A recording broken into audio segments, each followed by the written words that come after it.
माँ प्रसन्न नहीं हुई, माँ प्रकट नहीं हुई, कब तक ना प्रसन्न होगी, कब तक प्रसन्न नहीं होगी।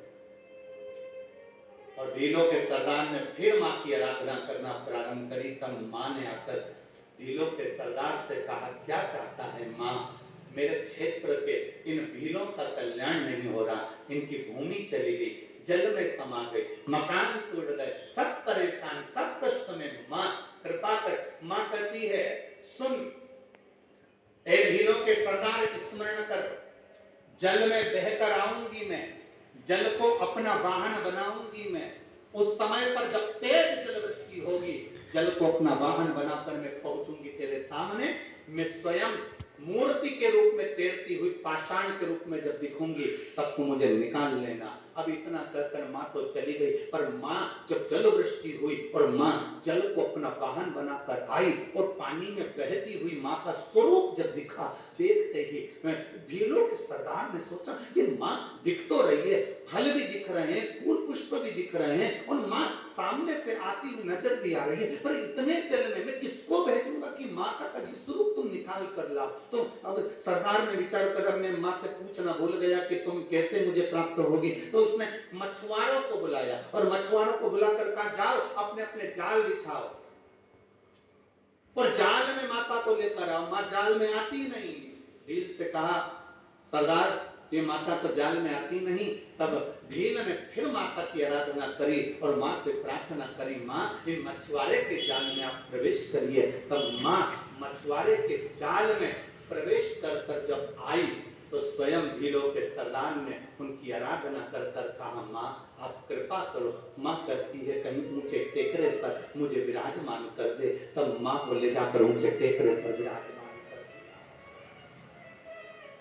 माँ कहती है, सुन सरदार, आज के बाद तेरा क्षेत्र कभी दुखी नहीं होगा, क्योंकि यहाँ मैं बैठी हूँ। तब सरदार ने कहा, माँ आप दुर्गा हो, आप आदि शक्ति हो, आप देवी हो, आप लक्ष्मी हो, आप सरस्वती हो, आप काली हो, माँ मैं आपका क्या नाम रखूं। तब सरदार के सम्मुख में माँ कहती है, जो तू मुझे दिल से पुकार लेगा मैं तेरी हो जाऊंगी।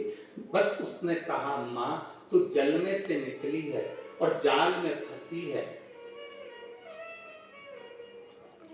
जल में से निकलकर जाल में फंसी, इसलिए तेरा नाम जाल का होगा। माँ बस इतनी कृपा कर, इतनी दया।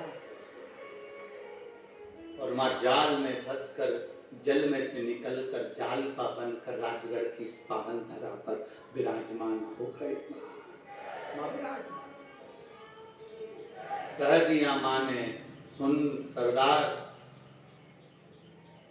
जब कोई विघ्न में उलझेगा, जब कोई कष्ट में उलझेगा, तब इस भूमि पर जब पांव रखेगा तो उसकी सारी उलझने माँ कहती है अपने आप कट जाएगी। वो जाल पा भवानी, वो जाल पा उलझ गया तो जाए माँ की शरणों। माता और पिता दोनों करुणा करने वाले हैं। भगवान देवाधिदेव महादेव के एक मंदिर में देवराज नाम का ब्राह्मण प्रवेश कर गया, अंदर प्रवेश कर बैठ गया, और प्रवेश कर बैठ तो गया, पर इसका मन महापुराण में नहीं लगा, इसका मन कथा में नहीं लगा। कई लोग ऐसे होते हैं, हमने पहले भी कहा, कथा में 3 तरह के लोग कथा में पहुंचते हैं। पहले नंबर का होता है सोता,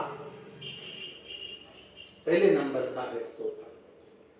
इसका काम है, जैसे कथा में जाकर देखता है, इसकी आंखें अपने आप धीरे धीरे धीरे बंद हो जाती,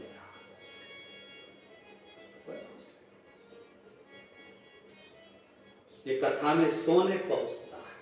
पहले नंबर का, बोलो जम के बोलो जरा, सोता।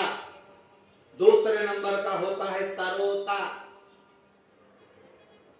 ये जितने मेरे काका ऑन बैठे हैं ना बाहर, और मेरे जीजा ऑन बैठे हैं जितने बाहर, इनकी जेब में पड़ी है वो सरोती, सरोता। ये दूसरे नंबर का होता है सरोता। इसका काम केवल कतरने का होता है। सरोता करता है क्या, जो मिल जाए लकड़ी मिल जाए तो लकड़ी को कतर दे, सुपारी मिल जाए सुपारी को कतर दे, पान मिल जाए तो पान की डंडी कतर दे, जो मिले उसको कतर दे। बस सरोता का काम जैसा है, ऐसे कई लोग कथा में जाकर बैठते हैं जिनका काम कतरने का होता है। महाराज जी ने तो ये तो बात चली, महाराज जी तो ये बोले ही नहीं, हम तो गए थे वहां बैठे थे, ये हमें तो आगे बैठने को मिला ही नहीं। उसको 24 घंटे बस कतरता रिया, कतरता रिया, कतरता रिया, कतरता रिया, बस उसका एक ही काम था कतरने का। कई लोगों ने ये भी कतर दिया कि कतरनी होती है। अब इनका